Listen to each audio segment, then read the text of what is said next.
If you thought my car wash demo was way over the top and ridiculous looking, I got bad news for you. It's much, much worse, and it's gonna cost you thousands of dollars in repairs if you keep going through the car wash. Now I'm gonna show you what I'm talking about. Now these are mop attachments. They have super soft microfiber noodles. I did make it very, very slightly dirty, but these are so much softer than what is hitting your car at a car wash.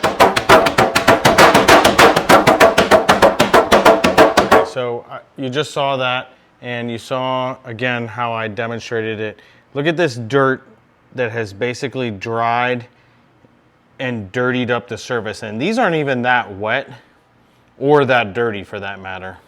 Now a lot of times people go through the car wash and they see a reflection and the car is clean and they think it's good to go, but they get out in the sun or they get an inspection light in our shop and they see the damage that is being caused by those car washes. Now I polished this hood before the demo, so it was a nice clean slate. So you can see just how bad these car washes are for you and for your vehicle.